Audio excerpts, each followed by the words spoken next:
Hola, muy buenas tardes. Mi nombre es Manuel Abra. Les doy la bienvenida a este sexto foro de la paz al microscopio que tiene por título Ajedrez y Cultura de Paz, en nombre de la Subdirección de Educación para la Innovación y la Cultura de Paz. Innovación y conciliación. El día de hoy tenemos un tema que es muy solicitado a veces, ¿no? O sea, el tema del ajedrez en la relación con la cultura de la paz. El ajedrez es un juego, antes que nada, una disciplina deportiva en un segundo lugar. Hay quienes lo catalogamos de maneras aún más magnánimas, ¿no? Como arte o ciencia. Es en primero un juego de mesa porque eso es en esencia, ¿no? Un juego de mesa en el cual participan dos competidores, uno conduciendo las piezas blancas y otro conduciendo las piezas negras. Y es un juego que se puede disfrutar a muchos niveles. El principiante lo disfruta mucho, una partida contra otra persona, como lo puede disfrutar también una persona ya con un nivel de juego superior o incluso los campeones del mundo. Incluso hay una frase, un refrán hindú que expresa un poco esta idea, que dice, el ajedrez es un mar, es un lago donde un elefante puede bañarse y un mosquito puede beber. Es decir, es para todos, ¿no? Se considera también, por ejemplo, que es una disciplina deportiva porque aquellas personas que son competidores profesionales de ajedrez tienen una preparación deportiva prácticamente de alto rendimiento. Estudian durante varias horas al día, compiten durante varias horas a la semana, preparan torneos y tienen un rendimiento como lo tienen otros atletas para poder estar dentro del mejor nivel competitivo. Y tienes espacios de competencia como olimpiadas internacionales. Entonces también es considerado una disciplina deportiva. Hay quienes lo consideran arte o lo catalogan incluso como arte, porque el ajedrez puede llegar a conmover los sentidos, darle al ser humano una impresión de alegría, una impresión de sublimidad, ¿no? De lo sublime, como lo pueden hacer otras expresiones artísticas como la danza, como la pintura, la música. Incluso hay una frase de un ajedrecista campeón del mundo que se llamó Sigbert Tarrasch, el doctor Sigbert Tarrasch, que decía, el ajedrez, como el amor y la música, tiene la capacidad de hacer felices a las personas. Y hay quienes lo consideran también un poco de ciencia, por varias razones, ¿no? Entre ellas la, el, eh, el gran estudio que se tiene que tener para un dominio del ajedrez, o bien que tiene su propio lenguaje, cuasi científico, ¿no? O sea, las maneras en las que se escribe el ajedrez son con coordenadas. Y tiene una relación con las matemáticas, el estudio del ajedrez, el estudio del tablero, la manera en que las piezas se pueden ir desarrollando, etc. Entonces estamos en este momento con un juego, vamos a hablar acerca de un juego milenario. Y en este momento yo voy a dar como una presentación breve acerca de la historia del ajedrez. El ajedrez no se sabe con exactitud en qué momento fue creado. Lo que sí sabemos con claridad es de que es un juego milenario. Hay algunos grabados en Egipto y en algunas otras culturas antiguas, donde ya se prefiguran algunas de los juegos, digamos, antecesores del ajedrez, el chaturanga y otros, con las piezas que seguramente tenían otras denominaciones, que tenían otro tipo de movimientos. Pero entonces lo que sí tenemos certeza es que se ha venido transformando a través de los milenios. La manera en la que nosotros jugamos ajedrez en la actualidad, en todo el mundo, las reglas del ajedrez occidental, fueron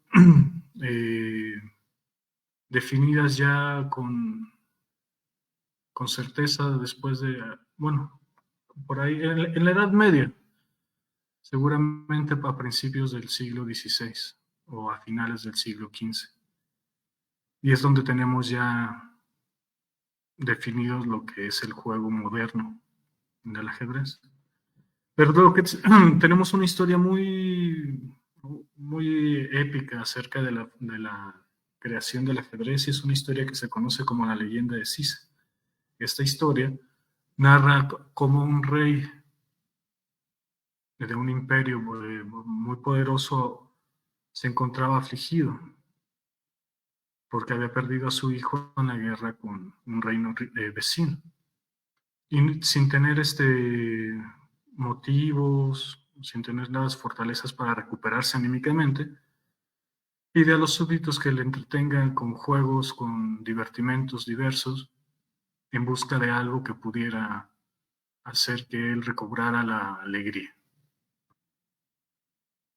Y entonces, después de muchos intentos de probar diversas actividades, diversos juegos de mesa, y ya dado por vencido él, llega a la corte un campesino, una persona del pueblo que lleva consigo el ajedrez y logra hacerse llegar hacia el monarca y presentarle el juego. El juego le gusta tanto al monarca que quiere premiar al campesino Cisa y le dice que le pida aquello que más desee, que él, siendo tan poderoso, seguramente lo satisfacerá. Sin embargo, Cisa se niega y el rey insiste, y ya prácticamente ordenándole que le pida algo, Cisa le dice de acuerdo. Por el primer tablero de ajedrez, por el primer recuadro, que son conocidos como escaques del tablero de ajedrez, que está conformado por 64 casillas o escaques, quiero que me des un grano de trigo. Por el segundo me vas a dar 2 granos de trigo. Y por el tercero me vas a dar 4. Por el quinto me vas a dar 8. Y por el sexto 16. Y así sucesivamente. Es decir, estamos hablando de una progresión de la potencia de 2. 2 a la 0, 2 a la 1, 2 a la 2, y así hasta llegar a 2 a la 63. ¿No? Y al final me juntas todos los granitos que tiene cada una de las casillas y me los das. Entonces el rey se burla de Cisa y le dice que pensaba que era más sensato, que le hubiera podido pedir riquezas, que le hubiera podido pedir títulos nobiliarios, pero que ha sido tan poco inteligente que ha pedido solamente algo de granos de arroz, y le dice, denle unos costales de arroz, y le dice, Cisa le responde, no, por favor, complázcame con la cantidad exacta. Y manda el rey entonces a los sabios a que hagan el cálculo de la cantidad de granos de trigo que habría que darle a Cisa para pagarle.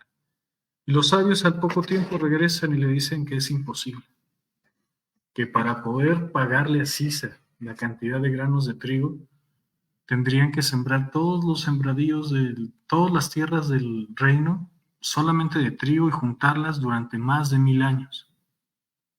Y entonces el rey se ve imposibilitado de pagar esos pocos granos de arroz que él había pensado en un inicio, ¿no?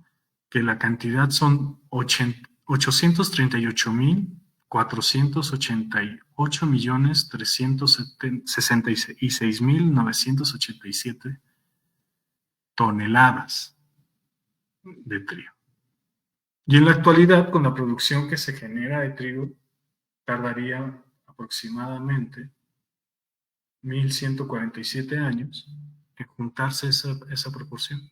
Entonces, lo que se puede entender es que Cisa le da una lección al rey, una lección de humildad ante el conocimiento, ante una lección de realidad, en la que por más poderoso que era, le era imposible pagar esa cantidad de granos que al parecer eran pequeños. Y esto hace también referencia a las grandes posibilidades que hay en el ajedrez. ¿no? Posibilidades enormes en cuanto a capacidad de movimientos. Hay quienes hacen los cálculos y dicen que hay más posibilidades de partidas de ajedrez que existan distintas que granos de arena hay en el mundo. O sea, son cifras que estadísticamente, por probabilidad, son inalcanzables. Esa es la leyenda de César, de la genealogía del ajedrez. Esa es, digamos, una historia que todo ajedrecista, que toda persona dedicada a esta disciplina llega a conocer en su momento. Bueno, ya pasando a otro tema del ajedrez, o otro tema de la historia del ajedrez. El ajedrez, como les comento, tiene una definición ya en el siglo XVI con las reglas actuales y empieza una primera época.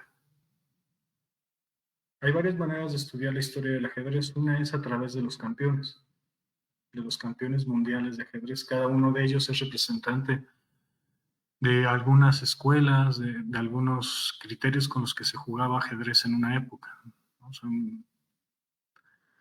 Son representantes. Los primeros campeones de ajedrez fueron campeones que eran reconocidos únicamente en Europa, y la primera parte,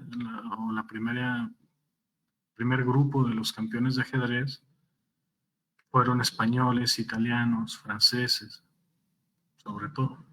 El primero que se considera campeón mundial de ajedrez fue Ruy López, de Segura, en 1560 en España, quien jugó contra Leonardo de Cutri una partida que promovía un monarca español y que iba a dar un premio y aparte el título de campeón. Y Ruy López quedó como campeón. En la actualidad hay una apertura conocida como española, o apertura Ruy López, que se juega, que tal vez sea la más jugada en el mundo del ajedrez. Entonces, todavía después de casi 500 años, el nombre de Ruy López sigue estudiándose por todos los ajedrecistas, ¿no? Al estudiar la apertura española. Después vendrían otras personas como Paolo Boy y Leonardo Cutri, Alessandro de Italia, Alessandro Salvia también de Italia, Eugenio Greco, el Greco conocido de esa manera, de italiano también, Kermur, francés. Y después empezaría ya otra época, una época que también sin ser campeones oficiales se le conoce como la época de los grandes duelos, que consistía en que una persona que se consideraba demasiado bueno para el ajedrez, demasiado buena para el ajedrez, hacía un recorrido que duraba a veces más de un año, que duraba meses, por los principales centros del ajedrez de las ciudades, ¿no? O sea, llegaban a Francia e iban a los mejores clubes de ajedrez y retaban a las mejores personas y estaban una semana en esa ciudad. Y si le ganaban a todas, continuaban por el mundo, lo que se conocía en aquel entonces, ¿no? Europa. Lo que se denominaba incorrectamente como el mundo occidental. Y si ganaban a todos los campeones de Londres, de Francia, ¿no? De varias ciudades de Italia, entonces regresaban a sus países de origen proclamados y reconocidos como campeones mundiales de ajedrez. Y entonces entra otra época en la que aparecen personalidades como Philidor, ¿no? Que también él tiene una defensa que en la actualidad se sigue utilizando, que se considera una defensa menor, y otros personajes como Stoughton, Howard Stoughton, inglés, que, por ejemplo, él, aparte de ser campeón mundial de ajedrez, desarrolló en su momento el modelo de ajedrez que en la actualidad sigue utilizándose en los campeonatos internacionales de ajedrez, que es un modelo muy sobrio, que las piezas no dificultan a la vista su reconocimiento. O sea, es muy fácil. Si nosotros tenemos ajedrezes con demasiados detalles, demasiadas figuras, a veces, por ejemplo, podemos confundir la pieza de un peón o de un alfil a simple vista. Entonces, el modelo Stoughton todavía en la actualidad sigue utilizándose en los campeonatos mundiales. Otra persona, Adolf Almersen, alemán, y por fin llega una persona después de él, que no fuera de Europa, Paul Morphy. Paul Morphy fue un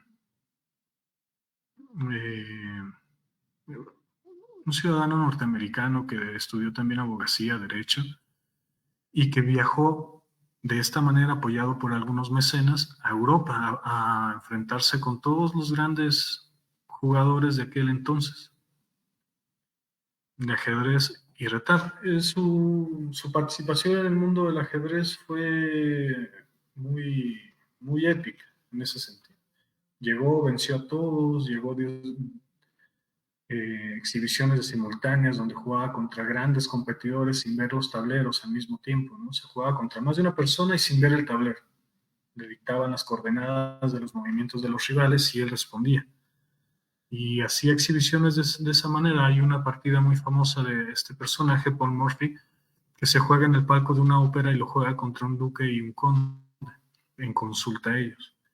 Y logra ganarles en esa partida. Él está jugando a la ciega, ¿no? O sea, está jugando también sin ver el tablero, y en la partida inventa un mate, un jaque mate que se conoce como el mate de Morphy o el mate de la ópera, porque juegan en el descanso, juegan en el palco de una ópera mientras está el Alberto de Sevilla, si no me equivoco. Entonces Paul Morphy regresa a Estados Unidos un poco desconsolado porque uno de los grandes jugadores de Europa no quiso jugar con él. Y entonces como que no regresa tan proclamado como el campeón del mundo porque le faltó uno de los grandes personajes por vencer. Que si no me equivoco era Adolf Andersen, el que volvería a ser, el que era antes que él y después que él campeón mundial de ajedrez. Y después viene William Steinitz, también de la época no oficial, pero en ese momento, en 1886, se genera por fin el primer campeonato mundial de ajedrez que se desarrolla se juega en Estados Unidos en 3 sedes, en Nueva York, San Luis y Nueva Orleans, y se juega entre solamente 2 personas, William Steinitz y Johannes Zukertort. Y sale vencedor Steinitz y es ya el primer campeón mundial de ajedrez. A partir de ese momento inician ya competiciones organizadas para poder retar por el campeón, retar al campeón por el título mundial de ajedrez. Y van pasando varias generaciones de ajedrecistas, se van generando, conformando grandes escuelas como la escuela rusa y posteriormente la escuela soviética de ajedrez, que estuvo dominando durante muchos años el escenario del ajedrez, por lo menos desde 1948 hasta la llegada de otro norteamericano, Bobby Fischer, que llega y logra vencerlos en el año 1972 y se convierte en el campeón mundial de ajedrez ya en un formato bastante diferente. El formato ya no era retar al campeón nada más, sino que ahora tienes que ganar primero un torneo que se conoce como el torneo de candidatos. Le ganas te conviertes en el campeón de un torneo de 10 personas que son, digamos, los retadores, y entonces puedes tú retar al campeón mundial a un número de partidas. En aquel entonces era el mejor de 24 partidas. Y así continúa la historia del ajedrez, ya con cada vez una organización mucho mayor, y a la fecha el campeón mundial es el jugador noruego Magnus Carlsen. Y han habido ya, después de Rusia, varios países como la India y Noruega que han logrado mantener durante muchos años el campeonato mundial de ajedrez por manos de alguno de sus grandes competidores. Entonces, eso es en un gran resumen como la historia del ajedrez vista desde los campeones del mundo, ¿no? Primero una época en la que se consideraba a los campeones del mundo aquellos que jugaban ajedrez en las cortes, que escribían algunos tratados y libros de ajedrez, como Ruy López. Después una época de los grandes campeones o los retadores, como Morphy, Philidor, y después ya una época de una competición mucho más estricta con el ajedrez. En este punto, pues ya vamos a dejar como de lado un poco la historia del ajedrez y nos vamos a enfocar en otros temas que tienen que ver cómo el ajedrez puede llegar a significar los conflictos de paz, en los conflictos, cómo el ajedrez eh, forma parte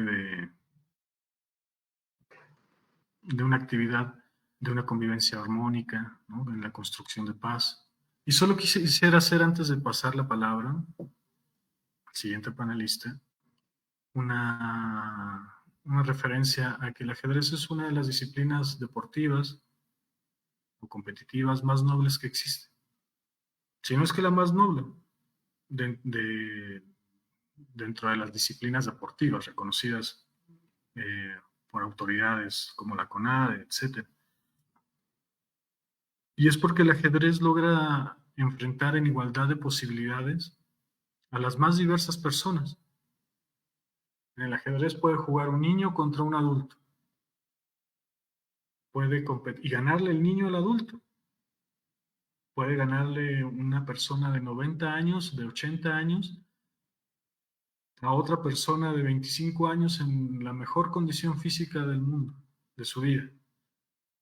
O sea, no hace el ajedrez una diferenciación entre edades, sexos, entre clases sociales, capacidades económicas, entre nada. El ajedrez es un juego en el cual se enfrentan dos personas en igualdad de circunstancias, con la misma cantidad de piezas, donde el azar no tiene una relevancia importante. Se dice que en el ajedrez gana aquel que comete el penúltimo error, aquel que cometió el penúltimo error.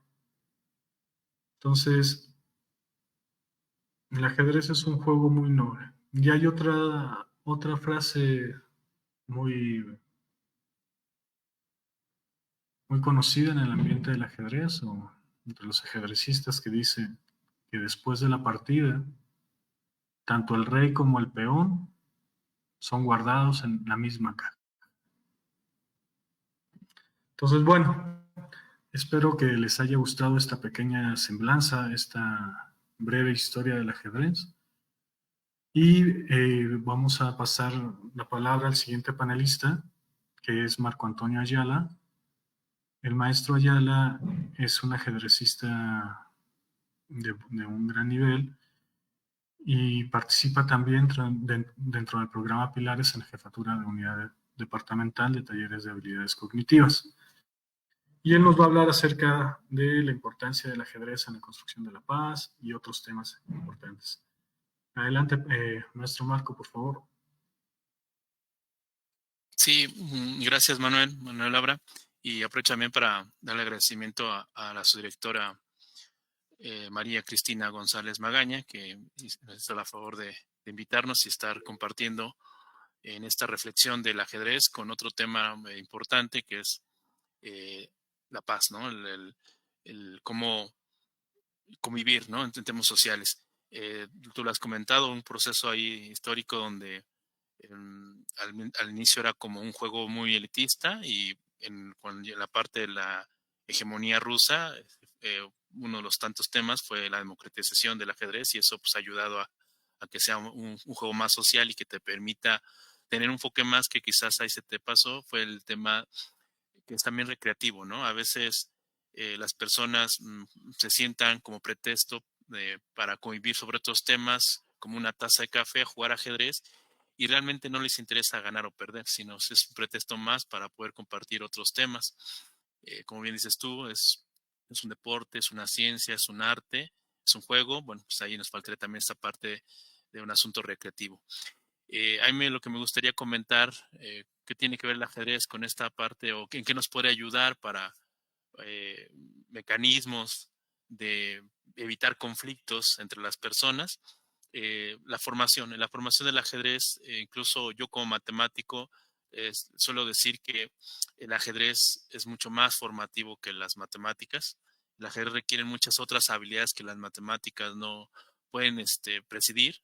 Es, por ejemplo, ¿qué habilidades tienen en común? Bueno, pues ambas requieren la inteligencia racional, ambas. Ambas requieren la inteligencia intuitiva. Ambas requieren la creatividad. Ambos requieren la imaginación, pero las matemáticas no requieren de la inteligencia emocional, no se requiere la inteligencia psicológica, y el ajedrez sí, el ajedrez te obliga. Se requiere memoria, sí, se requiere la memoria abstracta en ambos, en el ajedrez y en las matemáticas, pero la memoria fotográfica no se requiere tanto en las matemáticas, casi lo puedes dejar a un lado. Y en cambio, en el ajedrez sí se requiere muchísimo la memoria fotográfica. Tan así que hace rato tú comentaste de un jugador que jugaba a las ciegas. Y bueno, pues evidentemente, además de una memoria abstracta para ver hacia el futuro, tiene que en su mente tener plasmados los tableros. Si está jugando con una persona, pues un solo tablero, pero está jugando en simultáneas varios tableros en su mente y requiere una memoria fotográfica muy importante. Entonces, como pueden ver, ahí les mostré 3 o 4 habilidades que las matemáticas no se requieren, no necesitas desarrollar, pero en el ajedrez sí. Eso también pues nos ayuda un poco lo que quiero aterrizar, ¿no? Que si lo ves como juego, como deporte y quizás como ciencia, estás en el espíritu de ganar, ¿no? Quizás como juego un poco divertirte y finalmente gano porque al final de cuentas hay reglas y te termina ganando. Si ves como deporte, el objetivo principal es ganar. Y como ciencia, pues estás buscando un proceso en el cual se mejore los postulados, los criterios, las reglas para poder encontrar como el mejor juego y finalmente ganar. O sea, al final de cuentas también está la parte de ganar. Cuando uno es pequeño, como un niño, nos divierte, pero quizás también nos motiva mucho ganar. Y quizás como pequeños hay mucha frustración cuando uno pierde. Y el ajedrez poco a poco te enseña a controlar ese tipo de sentimientos y sobre todo si quieres ganar, pues a reflexionar, a ser paciente. Y eso en la vida cotidiana es muy importante. A veces tenemos un conflicto, un problema del ambiente o en un contexto con otra persona y reaccionamos muy efusivamente, ¿no? Al primer momento, reacción que tenemos con la persona, uno empieza a gritar y no medir las consecuencias. Y en el ajedrez te obliga a decir, espérate tantito, ya encontraste una solución que es satisfaciente quizás, en el mejor de los casos, pero no es la única. Y entonces el ajedrez te obliga a que si quieres ganar, tienes que buscar soluciones y en el mejor de los casos, la solución óptima. Un personaje, por ejemplo, ajedrecista que fue campeón del mundo con esa visión de jugar de manera exacta como máquina, era Robert Fischer. Él siempre buscaba jugar el mejor movimiento posible, ¿no? Por eso incluso algunos lo consideran como el mejor jugador de toda la historia. Y bueno, en parte de su enfoque era eso, de jugar de la mejor manera correcta. Y por lo tanto, veías en cada partida, en cada torneo, cómo iba mejorando, estudiándose a sí mismo incluso.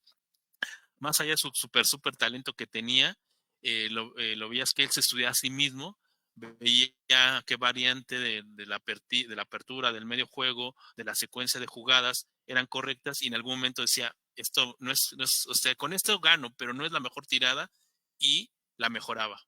Entonces, eso que vemos en el ajedrez de estar mejorando, mejorando constantemente para mantenerte en el caso, quizás no vamos a pensar ganar un torneo de gran envergadura, pero sí el jugar ajedrez y tratar de ir mejorando también nos hace mejorar en la toma de decisiones.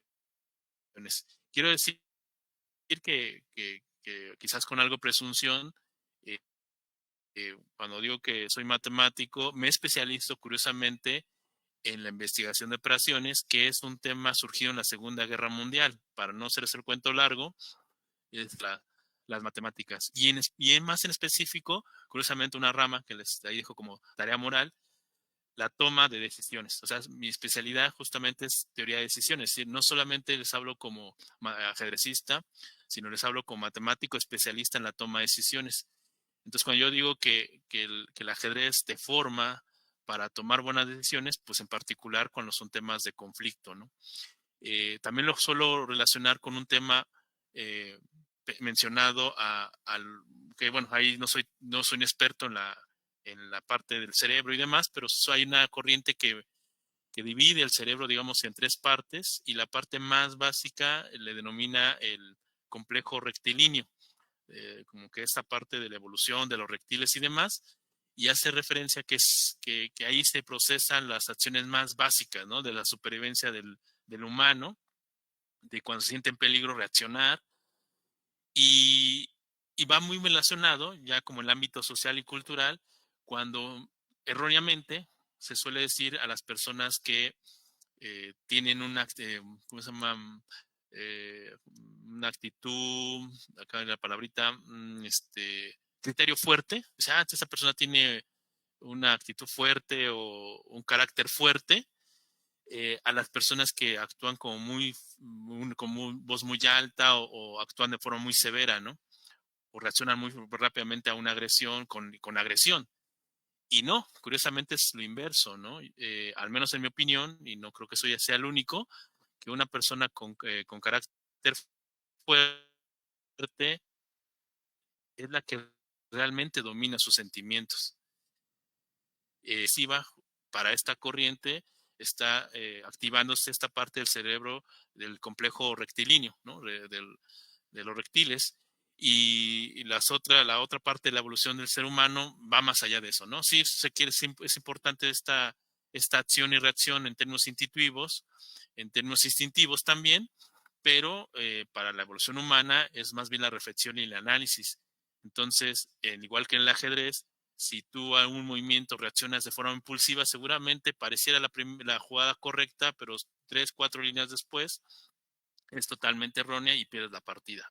Entonces, eso te obliga Así es, Marco. a ser más paciente, ¿no? Sí, sí, es un tema muy interesante. Disculpa, te interrumpo nada más para Ujú. comentar, para recordarles a todos aquellos que nos escuchan, a la audiencia en redes sociales, que vamos a tener un espacio de preguntas y respuestas en cuanto termine Marco, para que si quieren realizar alguna observación, algún comentario, lo podamos ir respondiendo aquí en vivo.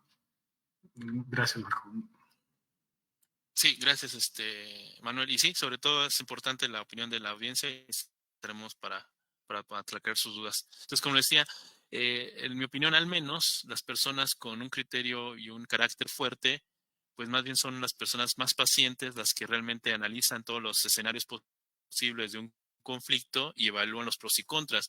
Ninguna solución realmente va a ser totalmente óptima, va a tener desventajas, como lo vemos en el ajedrez, un simple movimiento de peón tener una ventaja o desventaja, y así pasa en todo el mundo cotidiano. Todas las sesiones, ninguna va a salir sin rasguño, va a salir raspada, pero evidentemente lo hacemos porque hay un beneficio mayor a los contras, ¿no? Eh, Quisiera, como por final, ¿no? Para aterrizar, para que la gente que me crea un poquito más de lo que estoy comentando, relacionado con este tema de la reflexión, la paciencia, el análisis, para tomar decisiones y que eso te hace evitar los conflictos o en todo caso retrasarlos, pero ya con una posición más razonada, ¿no? Más sensata, ¿no? Suele decirse, curiosamente, ya no aparecen esos comerciales, pero se suele decir que si tenías un conflicto, pensaras hasta 10, ¿no? Contaras hasta 10, 1, 2, 3, porque reflexionabas, te detenías y no actuabas como suele decirse, ¿no? El que se enoja pierde, ¿no? Entonces, quisiera poner como ejemplo un jugador campeón del mundo, Smyslow, donde se dice que su juego era bastante armonioso. Y no es casualidad, era barítono, entonces músico, y por ende, a mi parecer, su profesión, porque además, antes de ser ajedrecista, era músico, su profesión influenciaba en el ajedrez, y entonces veíamos cómo sus partidas siempre eran muy armónicas, ¿no? Igual perdía, porque como todo campeón del mundo, y como lo comentó bien Manuel Labra, en el ajedrez, siendo muy, muy, muy técnicos, y quizás algunos se van a incomodar conmigo en mi siguiente término, en el ajedrez no hay ganadores, en el ajedrez hay perdedores. O sea, como bien dice la frase, El que gana es el que comete el penúltimo error. ¿Por qué? Porque el que comete el último error es el que pierde. Entonces, en el ajedrez se gana por ser más atento, no el que comete más aciertos, sino el que visualiza el error del oponente y lo aprovecha, ¿no? Y entonces, un jugador que tiene estas características de armonía, y van a decir, bueno, ¿eso qué tiene que ver con la parte de los conflictos? Pues eso, no tenemos que equilibrarnos por completo, ser armoniosos en todas nuestras habilidades que comenté al principio de mi plática, todas las habilidades, ¿no? La inteligencia racional, evidentemente, pero también valorar y aplaudir la inteligencia emocional, la inteligencia psicológica, la creatividad, la imaginación, etcétera, todo de forma integral y ser armoniosos con todas esas distintas habilidades. Entonces, si me permiten, quiero presentarles una pequeña partida de este jugador. De hecho, curiosamente, es una partida de un torneo de candidatos, como bien comentaba Manuel Labra, a la época de las grandes contiendas, se retaba al campeón del mundo y demás, pero después de una época donde ya había una federación y esta federación pues organizaba los torneos, pero para poder retar al campeón del mundo tenías que ganar un torneo que es el torneo de candidatos. Y Smyslow, esta es una partida de una semifinal de candidatos, si la memoria no me falla, del 83. Y entonces tenemos a Vasily Smyslow, nuestro protagonista, contra Rivlin. Y rápidamente voy a presentar las 10, 15 movimientos. Voy a explicar desde la perspectiva de blancas, nada más de blancas, para no alargarme tanto, porque digamos aquí el tema es Smyslow que plantea esta parte armoniosa del juego y me atrevo a decir que así como era su actitud en el tablero de forma armónica, pues así lo hacía en su vida cotidiana. Y bueno, pero será moral que usted lo busque, es una de las partidas más famosas que tiene Smyslow. Bien, pues comenzamos con la partida. Es una apertura de peón de dama. Un desarrollo hasta ahí normal, sacar sus piezas en el centro, que el caballo en F3 es algo, ahí digamos, no es tan importante. Acá, bueno, centrando dos peones centrales, básicamente para atacar los alfiles y caballos. Ahí está el siguiente caballo, como vemos, suele decirse, por lo menos para los enfoque moderno, que antes de desarrollar las piezas menores, entre las dos piezas se recomienda los caballos, y bueno, ahí de forma central, ahí digamos, no, eso podría ser cualquier jugador de élite, en donde digamos esa parte, digamos, que puedo decirle la armonía de Smyslow. Está jugando la defensa en Tarrasch, entonces hay mucha tensión entre cuatro peones centrales que vemos ahí, los peones C y D. Bueno, rompe la tensión Smyslow, y aunque concede, digamos, digamos, el centro hacia las piezas menores del oponente, aquí justamente la jugada, digamos, como más jugable era el peón E4 ganando el centro, invitando a que te tome el caballo y retomar con peón B. Pero esa partida es una partida llena de mucha táctica, y Smyslow, como jugador posicional más tranquilo, retrasa eso y simplemente juega un peón más moderado. Incluso hasta uno puede pensarse que se estorba, y entonces me pueden algunos decir, oye, pero no tiene actividad el alfil, entonces ¿de qué armonía me está hablando? Y es que no necesariamente tener actividad significa armonía. Ahorita lo voy a verificar con la parte climas, digamos, de la apertura. Entonces, el que las piezas estén activas no necesariamente tiene que tener armonía, y a veces jugadores confunden eso. Puede tener mucha actividad las piezas y no necesariamente estén en armonía. Bueno, continúa un simple desarrollo, el alfil ya apuntando hacia el centro principalmente, y un segundo factor a las casillas donde posiblemente se va a enrocar el rey, y sobre todo pues ya a punto de enrocarse. Ya se enrocó. Y esta jugada es una jugada tipo de este juego posicional, donde en algún momento algunos de estos caballos van a molestar a este alfil, pero sobre todo a un movimiento que va a ser Smyslow, de colocar la dama en C2. Entonces un caballo, cualquiera de los dos, va a estar molestando al alfil, la dama, y se va a perder la pareja de alfiles. Y después este es un movimiento de preparación. Como ven, son jugadas muy tranquilas, no es un juego como jugaría Mikhail Tal o Kasparov o Fischer de forma muy agresiva, sino un juego posicional donde poco a poco voy avanzando, coloco mis piezas y más adelante voy a visualizar el ataque, ¿no? Y uno puede pensarse, pues un juego bastante aburrido, y no es así. Les digo, moralmente busquen la partida de Smyslow contra Rivlin, y es llena, es extremadamente llena de táctica. O sea, ahí podemos ver que obviamente jugadores de este índole pues saben de todo, la parte posicional y la parte táctica.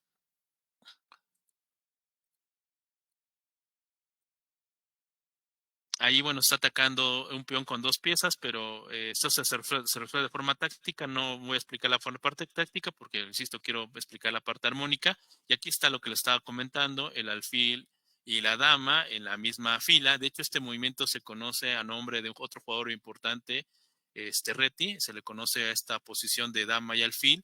Se le conoce como el refle de Reti. Y como ven, pues ya un salto en caballo en B4 no es posible para incomodar a estas dos piezas. Ya está tocando este punto. Básicamente, si las negras ganan el peón central, las blancas ganarían el peón que está al lado del rey.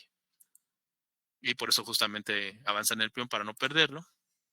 Nuevamente con táctica se resuelve este peón porque hay un ataque indirecto con esta torre. Fíjense que lo más natural, lo único que pensaría es que faltaría mover la dama, el alfil, perdón, pero como está atacado el peón, moviliza la torre primero. Y bueno, pues sigue las negras tocando ese punto. Y acá viene un movimiento que habla de la armonía que entendía, digamos, si llegamos a la parte clímax de lo que entiende la armonía, Smith-Lowe. Smith-Lowe ha conseguido obligar al jugador a avanzar este peón. Las casillas blancas están débiles.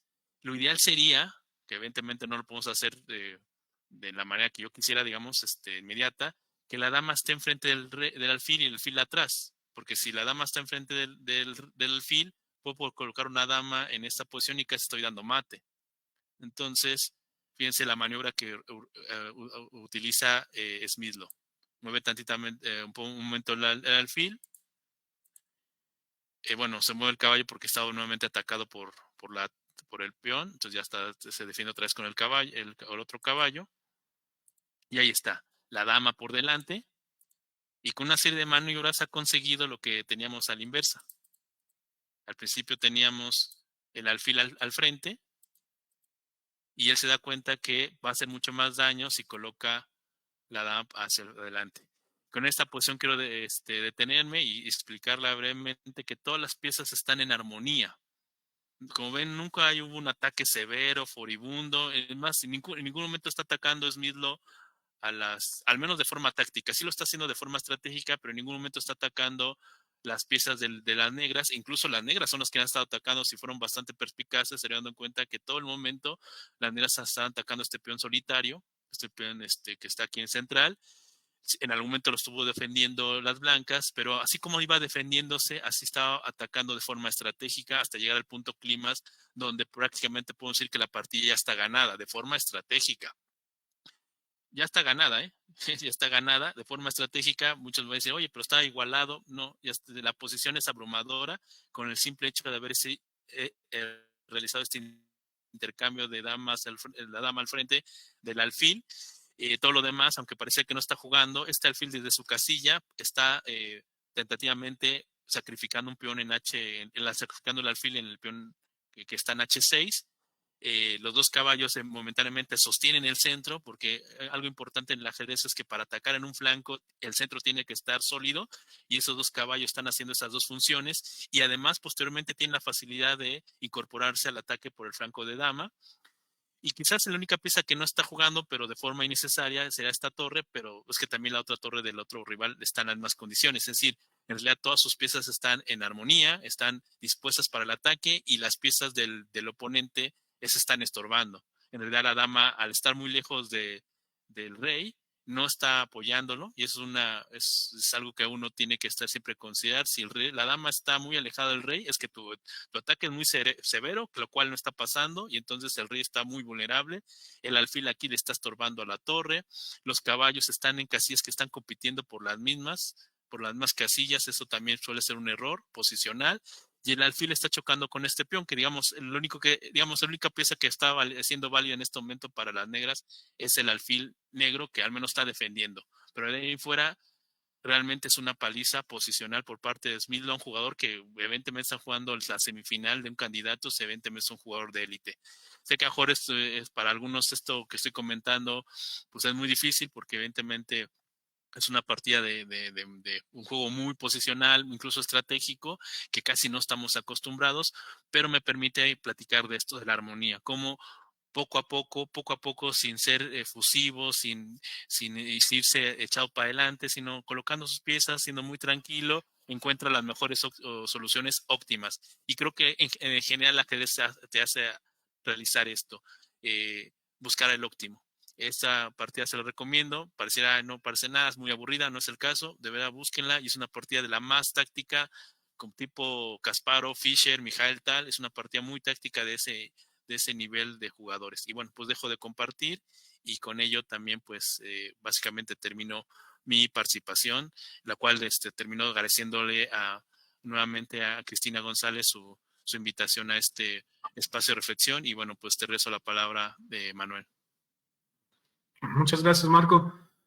En las redes sociales nos acompaña nuestra compañera Meridiana Mérida, quien es parte de la Subdirección de Educación para la Innovación y Conciliación, y quien está dando seguimiento a los comentarios y las participaciones. Viridiana, ¿qué nos comenta la audiencia?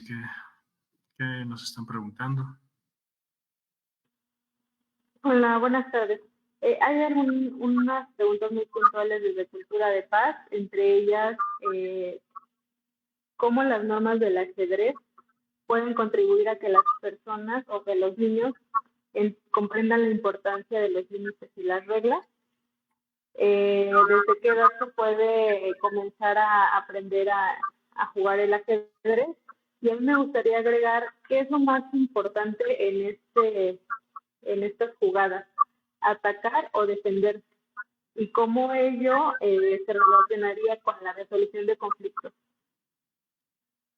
Es todo. De acuerdo, Viridiana, muchas gracias. Sobre la edad principal o la edad en la cual aprender a jugar ajedrez varía mucho entre profesor y profesor, ¿no? Entre escuela y escuela, pero yo creo que una edad temprana para aprender a jugar ajedrez es a los 5 años. Eso ya es una buena edad. El niño o la niña pueden estar sentados ya con un poco de calma, atendiendo ahí las explicaciones de un maestro que tiene que tener un lenguaje para enseñar a un niño o niña de una edad tan pequeña. Pero más pequeños es complicado porque pueden no tener paciencia, o es necesario que el padre, la madre estén ahí con él presente durante toda la sesión y se requiere una supervisión para que el niño preste atención. Pero a los 5 o 6 años ya es una edad, digamos, apropiada para aprender a jugar. Sobre las otras palabras, Marco, no sé si quieras ayudarnos. Sí, quisiera comentar, evidentemente este es un mundo, respondiendo a la pregunta de qué es más importante, si atacar o defender. Rápidamente le voy a decir que hay 5 escuelas filosóficas, hay 4 estilos, 3 maneras de entender la reflexión del ajedrez, y con respecto a lo que preguntan tiene que ver con la técnica, y la técnica hay 4 técnicas, y voy a poner ejemplos de campeones del mundo que la técnica que utilizaron. Kasparov es un jugador ofensivo. Entonces, para él, si le preguntas a él, te va a decir que lo mejor es atacar. O sea, para él lo mejor es atacar, porque es un jugador ofensivo. Pero si le preguntas a Petrosian es un jugador defensivo. Entonces, para él, lo más importante es defender. Entonces, para él es defender. Entonces, ahí se acaba todo. No, ahí no se acaba todo. Porque hay jugadores que son contraofensivos.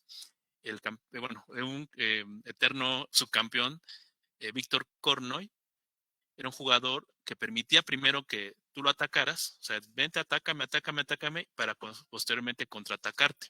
Entonces ahí hay una especie de mezcla. Él es un jugador contraofensivo, entonces para él no te va a decir que es mejor ni la ofensiva, ni defender, ni atacar, sino te va a decir es una mezcla. Y en el orden de primero permitir que te ataquen para después contraatacar. Pero ahí no termina todo. Hay jugadores que son contradefensivos. Entonces, esos al revés, te permiten primero, te atacan y posteriormente se defienden. Ese jugador, que lo comenté al menos con jugador con negras, es Bobby Fischer. Bobby Fischer con negras Primero atacaba muy severamente y posteriormente se pasaba a la defensa. Entonces, como ven, en realidad hay campeones del mundo utilizando las 4 técnicas: atacan, solo atacan, defienden, solo defienden, o hacen una mezcla, y de hecho la mezcla importa el orden. Primero ataco, luego me defiendo, o viceversa. Entonces realmente es la perspectiva que cada jugador le dé. Gracias. Muchas gracias, Marco. Sobre el tema de si los movimientos, las reglas del ajedrez enseñan cierta disciplina, así es. Jugador de cualquier edad, los niños sobre todo que empiezan a aprender a jugar ajedrez, tienen que sumergirse dentro de un mundo lleno de reglas, donde tienen que esperar a que el rival realice una jugada, por ejemplo, para ellos poder realizar la suya. Ya desde ese momento empiezan a tener un aprendizaje intuitivo, natural, acerca de respetar los momentos, respetar al rival, regirse por las normas, por los reglamentos de ajedrez y seguir las reglas. O sea, el ajedrez ayuda a generar esa disciplina dentro de las personas. También no solamente a eso, o sea, también del lado o en sentido opuesto, desarrolla la creatividad, ¿no? O sea, no es simplemente te riges, pues esas son las reglas y es la única manera de hacer las cosas, no, sino con estas reglas dentro de este mundo de normas, en donde estas piezas se mueven de tal manera, en donde uno juega una vez y después le toca al rival y después me vuelve a tocar a mí, hay un sinfín de posibilidades para crear para ser creativos, para ser armónicos, para ser novedosos, etc. Pero sí ayuda mucho a apaciguar tal vez algunos ánimos y a impulsos en los más jóvenes. Bueno, Marco, si quieres agregar algo más. No, sería todo. Muchas gracias. Me retiro. Muchas gracias. Hasta luego. El maestro Marco no nos va a poder acompañar en lo que sigue el conversatorio. Unas cuestiones laborales le han impedido que se quede hasta el final. Por eso hicimos esta ronda de preguntas y respuestas todavía con él dentro de la conversación. La siguiente participación es de nuestro ponente Óscar Alberto Rosas Resillas, quien es tallerista de cultura de paz dentro del programa Pilares en la región poniente, si no me equivoco, surponiente. Óscar, bienvenido. Adelante, por favor. Muchas gracias. Gracias, maestro Manuel. Pues mi participación va encaminada justo a esta experiencia que he tenido con el ajedrez y la cultura de paz en los pilares en los que yo he estado apoyando. Y pues la única manera en la que yo puedo como expresarlo es que el ajedrez ha ayudado a hacer comunidad dentro de pilares, ¿no? Que al final es el objetivo principal, el que se adueñen de estos espacios para que puedan justo hacer comunidad. He tenido pues la grata sorpresa y la grata experiencia de poder convivir tanto como con adolescentes, niños, adultos y adultos mayores que van y juegan este juego. Entonces yo ya no me vuelvo como una persona que muestra cómo jugar, sino más bien un mediador entre partidas, por llamarlo de alguna manera, porque yo paso a ser como una figura secundaria, ya que las personas que conocen más el juego, ya sean adultos mayores o niños o adolescentes, son los que van mostrando cómo jugarlo a las personas que no saben o que se acercan y que son nuevas en el ajedrez, ¿no? Entonces, eso es algo que me maravilla, ¿no? Creo que la educación comunitaria es un camino ideal y justo este juego se presta para mucho. Me ha tocado ver varios ejemplos, pero me llegan a la mente dos. el de un niño que se llama Alejandro, que más que un niño es como un adolescente, que lleva ya 8 años jugando el ajedrez, ¿no? Entonces, al verlo jugar, pues como que llama la atención, ¿no? Él, creo, más bien pienso que es muy bueno jugando ajedrez, entonces se acercan adultos que no saben jugar y él solito va empezando a explicarles cuáles son las jugadas, cómo es que empieza, cómo es mover las piezas, por qué se mueven las piezas, ¿no? Y a partir de eso ya hay una sinergia dentro de las actividades, o más bien de la actividad del juego de ajedrez. Y eso hace que se unan más personas a esta actividad, ¿no? También en otro espacio, igual en Pilares, hay ya alguien más grande que se llama Gustavo, que igual tuvo la iniciativa de enseñar a los niños, ¿no? Entonces él es el que me apoya con los pequeños, le muestra cómo jugar, justo se desarrollan estas habilidades como la paciencia, ¿no? El no solo tirar por tirar, sino saber cómo es que se tira y por qué se tira de esa forma. Entonces, pues es lo bonito de este juego, ¿no? O lo que me ha tocado ver de este juego es justo eso, que se hace comunidad, que es un espacio de encuentro, pues de generaciones, tanto niños, adultos mayores, jóvenes, y que justo también sirve como espacio como válvula, ¿no? En la comunidad, para platicar de lo que pasó en diferentes lugares de la colonia, de la comunidad, del vecindario, y a partir de eso, pues ya se arma una sinergia diferente, pero todo es gracias a este lugar de encuentro, a este lugar del juego del ajedrez. Y pues a mí me tiene muy sorprendido, ¿no? Porque cuando por lo menos yo lo empecé a jugar fue en la secundaria y fue justo como lo comentaban ustedes. Era como por este afán de no quedarme atrás con mis compañeros que ya lo sabían jugar y lo jugaba justo para poderle ganar a los demás. Sin embargo, pues me hizo conocer muchas otras personas jugándolo. Incluso podía haber como interacciones con los maestros o profesores que ya lo jugaban y que fungían como árbitros o como mediadores dentro de algunos concursos dentro de la secundaria, ¿no? Que es lo que ahora recuerdo. Y pues me llega a la mente pues el que me juntaba con un señor que era de mi colonia justamente, que era panadero, pero tenía un ajedrez y él era como pues sí, como el mediador cultural del ajedrez que nos iba enseñando. Entonces, para mí es muy grato el poder ahora yo ser esta figura de mediador con los niños, con los adolescentes, con los adultos mayores, con los adultos, para que se siga pues teniendo este gran juego. Entonces, la creación de comunidad es con lo que yo me quedo, maestro Manuel.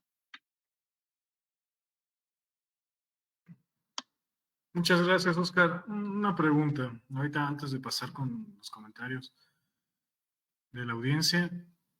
Sí. En los pilares en los que has estado usando el ajedrez como una herramienta para la cultura de paz, ¿ha habido algún momento en el que se haya resuelto algún conflicto a través del ajedrez, en el que el ajedrez haya ayudado, ya sea un conflicto entre dos personas o que estén molestos, bueno, vamos a arreglarlo con el ajedrez, o que haya el ajedrez ayudado a que varias personas tengan una mejor relación, una mejor convivencia? No sé si te haya tocado ver algo de estas situaciones. Pues hay un Pilares en el que yo acudo, que es Pilares Priani, donde regularmente van más pequeños, ¿no? Por lo menos a esta parte del ajedrez, como formadora de hábitos, actitudes y valores. Son hermanos, están chiquitos, tienen 6, luego tienen 8, luego 9, pero justo al ser hermanos y convivir como siempre juntos, siempre hay esta parte como del conflicto, ¿no? De la competencia entre hermanos. Entonces, pues siempre quieren ganar, ¿no? Siempre le quieren ganar al hermano. Entonces, esta parte en la que ellos se pueden sentar, se pueden calmar un poco porque también, pues al ser niños y al ser tan pequeños, siempre vienen con la pila hasta arriba. Y el que se puedan sentar, el que se puedan respirar, pensar, cómo mover, hace que ya no, que dejen como, si venían peleados, pues ese conflicto de un lado para enfocarse a jugar el ajedrez, ¿no? Entonces, también hay una niña en este mismo Pilares que le hace pues competencia al otro hermano, porque son 3, entonces gracias a eso, más bien que como que las revoluciones bajan, ¿no? Porque muchas veces los niños son así, vienen con un hype pues, hasta arriba, con las revoluciones siempre muy fuertes y se olvidan justo como de algún problema que ellos traigan y se enfocan a jugar, a pasarla bien, a platicar y pues a convivir.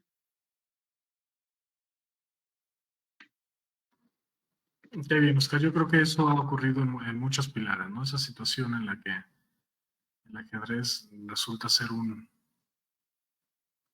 bálsamo para las relaciones interpersonales. Hay incluso una frase que ahorita no recuerdo quién fue el autor.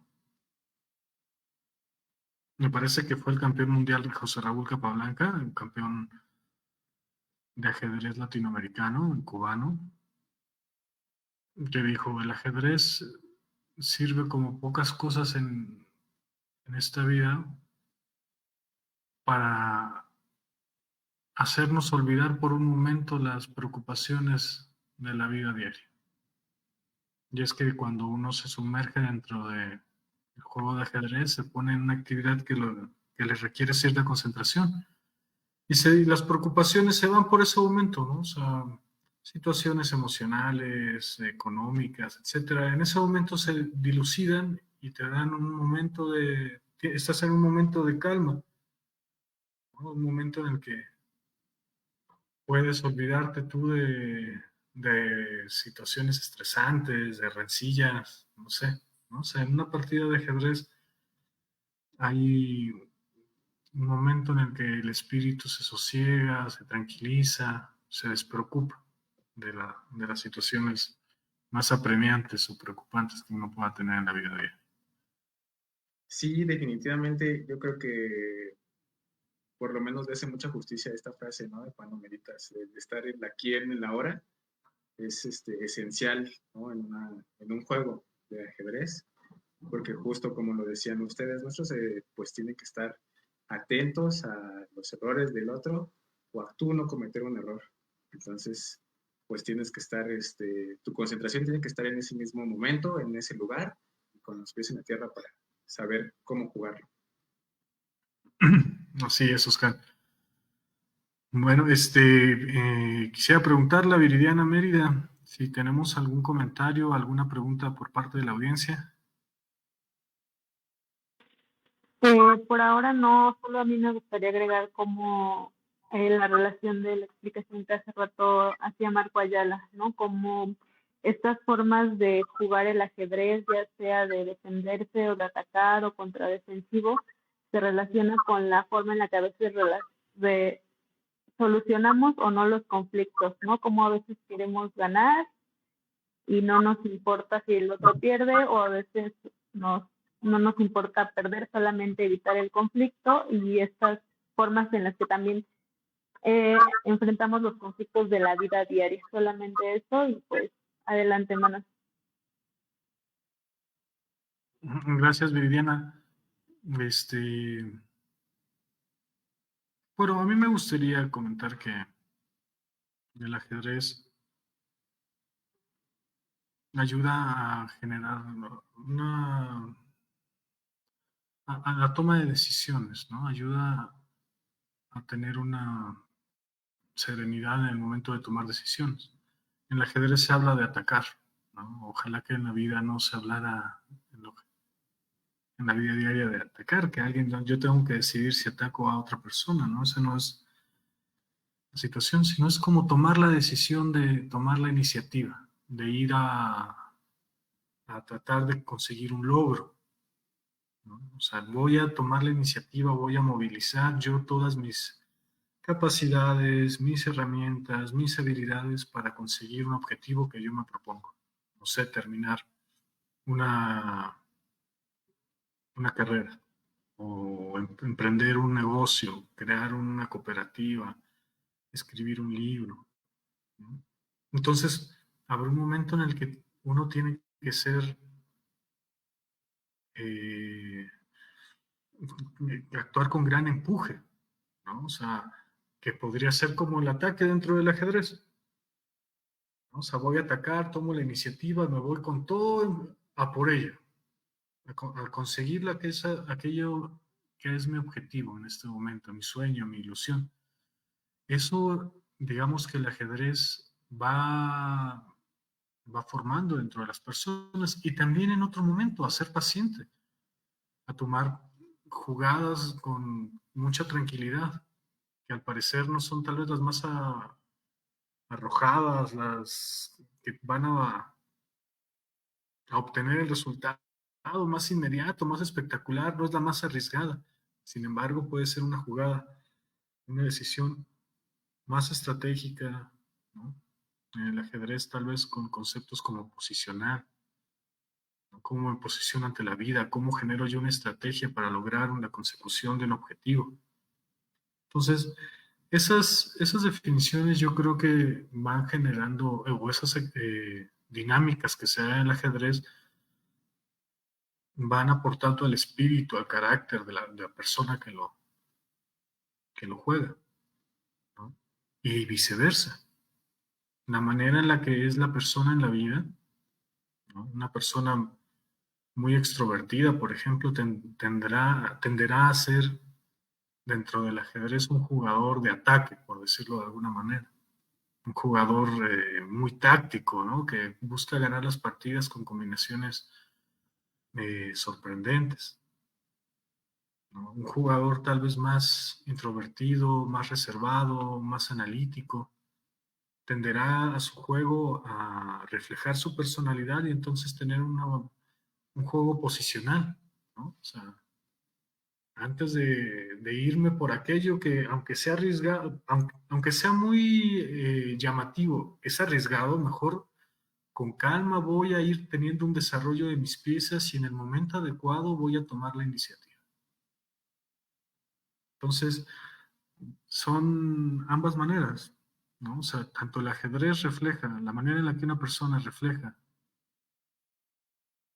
la manera en que una persona se refleja dentro de un juego de ajedrez, como el ajedrez va influyendo dentro de la manera en que la persona se va formando, sobre todo en una etapa temprana, ¿no? O sea, en la juventud, en la adolescencia, en la niñez, el ajedrez ayuda a formar el carácter, ¿no? De una persona, porque el ajedrez son como ejercicios de la vida, ¿no? O sea, tomo una decisión, arriesgo, apuesto a una estrategia y gano una partida. O fracaso perdiendo la partida. O el empato, no tener un resultado tablas en el ajedrez. Entonces, ¿qué pasa ante la frustración? ¿No? O sea, yo iba con todo, iba a ganar. Si hubiera ganado esta partida, ganaba el torneo. Iba muy bien y me arriesgué porque solamente ganando la partida ganaba el torneo, entonces tuve que jugar muy arriesgado, ¿no? En lugar de jugar por el empate no me hacía que yo ganara el torneo. Tenía que ganar el punto. Y entonces pierdo la partida y me enfrento a una frustración. Y el ajedrez va enseñando, en ese sentido, el manejo de la frustración, la resiliencia, ¿no? Afrontar, ¿no? La derrota. ¿Cómo me comporto yo ante la derrota? Hay muchas maneras de comportarse. Seguramente se afronta la derrota como personas hay en el mundo. Cada quien tiene la manera de enfrentarse a una situación adversa.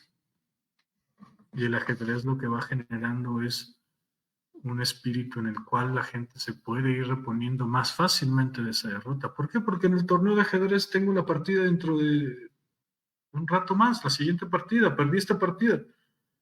Me puedo sentir muy mal, pero si no logro yo tener una estabilidad, tranquilizarme, voy, me tomo un jugo, platico con alguien, me distraigo, analizo mi partida, por qué perdí. Bueno, a ver, la siguiente partida, y la siguiente partida tengo que ir a ganar. mi objetivo es volver a dar mi mejor esfuerzo y ganar. Entonces se tiene que reponer. Va poco a poco generándose un espíritu más fuerte dentro de las personas, digamos, competitivas de ajedrez en ese sentido. Y ante la victoria también. Del otro lado de la moneda, aquel jugador de ajedrez que gana una partida se va convirtiendo cada vez, con deshonrosas excepciones, ¿no? Pero cada vez una persona más humilde, una persona más sencilla. Es súper poco frecuente que un jugador de ajedrez pudiera humillar a un rival al cual acaba de ganar. Por lo general, los jugadores de ajedrez platican después de la partida con sus rivales. Mira, pues es que yo creo que aquí hubieras jugado esto, ¿no? Se me hubiera complicado a mí mucho más, ¿no? En el momento en el que hubo un error fue este, y entonces le enseñas tú un poco al rival, ¿no? Practicas con él y entonces hay un intercambio de experiencias que van más allá únicamente del juego. Las experiencias que se viven en el ajedrez son mucho más que jugadas aisladas. Incluso hay una situación, si un jugador, por ejemplo, tuviera la costumbre de tratar mal a sus competidores a los cuales los ha ganado, y esto bajara la moral de los competidores, el competidor que ha sido derrotado jugaría tal vez peor las siguientes partidas. Y eso afectaría al jugador que ganó.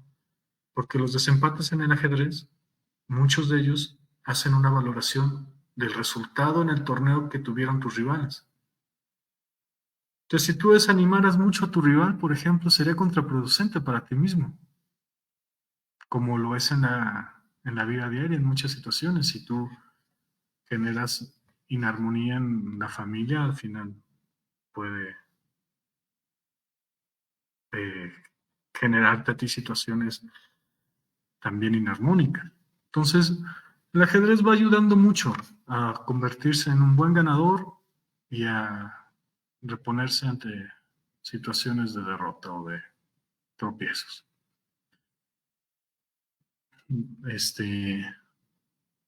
Bueno, no sé, Viridiana, ¿tendremos alguna otra pregunta? Oscar, no sé si quieres compartirnos algo más al respecto.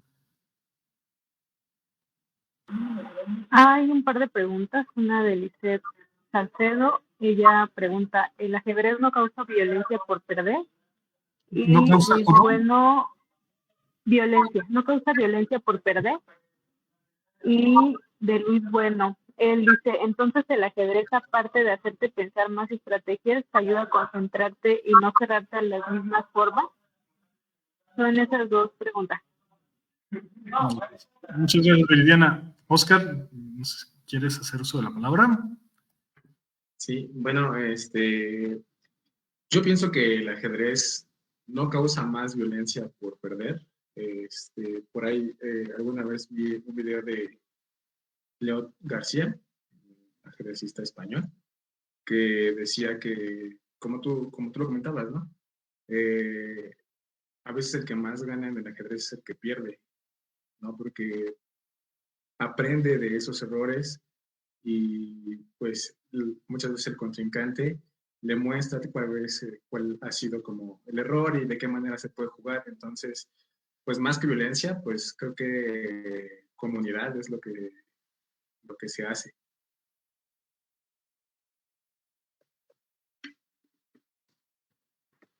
Así es, Alberto, Oscar Alberto, concuerdo perfectamente contigo. El ajedrez no genera violencia. La verdad es que los ambientes del ajedrez son ambientes muy armónicos, a pesar de que sea una competencia en la que se está, ¿no? Son situaciones muy armónicas en las cuales los dos competidores van a disfrutar y aprender, ¿no? Hay también un campeón mundial de ajedrez que tenía una frase, ¿no? Ahorita no recuerdo qué campeón mundial es, pero tenía una frase que decía: de pocas partidas he aprendido tanto como de mis derrotas. Haciendo como una referencia a las partidas de otras personas, ¿no? A las que ha estudiado. Como jugador de ajedrez no estudias nada más tus partidas, sino estudias partidas de la historia del ajedrez, de campeones del mundo, de otras personas. Y él decía, pero de pocas he aprendido tanto como de las que yo he perdido. Porque cuando yo pierdo, analizo, o sea, ¿qué es lo que pasó? ¿Por qué jugué esto? ¿Por qué no vi que mi rival estaba atacándome de esta manera? Mi estrategia tuvo que haber sido distinta. Y hasta me voy dando cuenta yo como persona cómo soy. Aquí jugué muy anticipado, pensando que ya estaba ganado, por ejemplo. Entonces jugué apresurado sin darme cuenta que la jugada que había hecho mi rival era una jugada mucho más profunda. Una jugada que traía un riesgo que yo no valoré. Y entonces voy transformándome a mí mismo, voy aprendiendo acerca de mis partidas. Pero unas situaciones de violencia en el ajedrez son...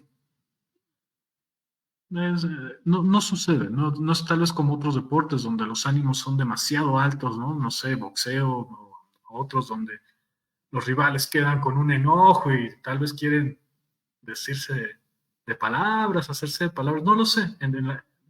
La verdad desconozco mucho de las dinámicas de otros deportes, pero el ajedrez no genera violencia.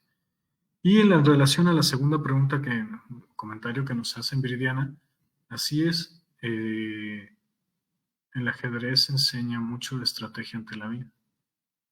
El ajedrez va a desarrollar muchas habilidades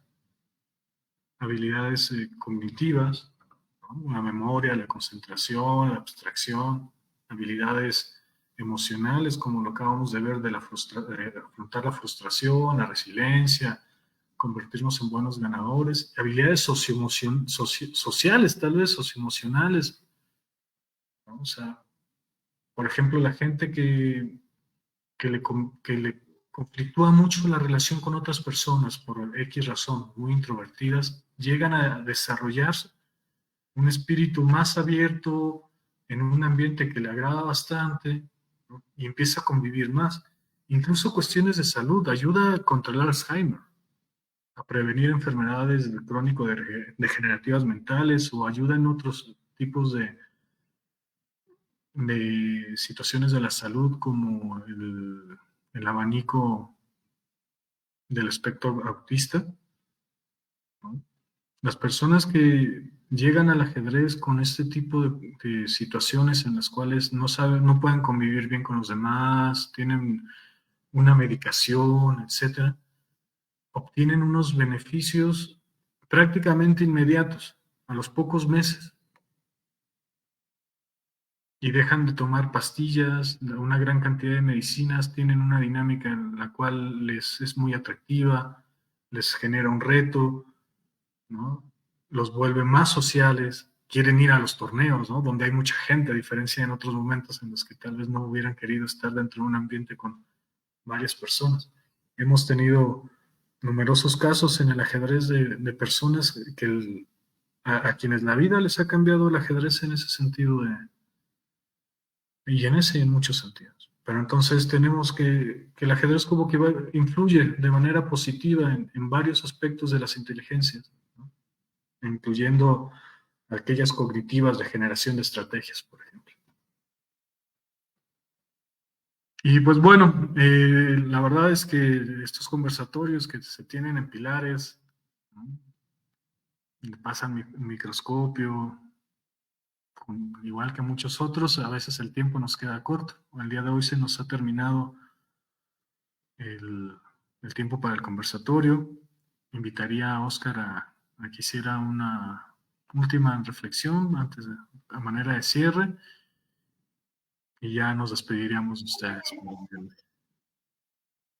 Pues muchas gracias, maestro Manuel. Pues nada, pues hace la invitación justo a asistir a Pilares, ¿no? A que se apropien de esos lugares, de esos espacios, para que los hagan suyos y pues puedan hacer cualquier actividad que ofrezca Pilares, y pues que jueguen ajedrez, que se metan también a este mundo, porque pues sí, es como tú lo dices, ¿no? Es el gimnasio de la mente.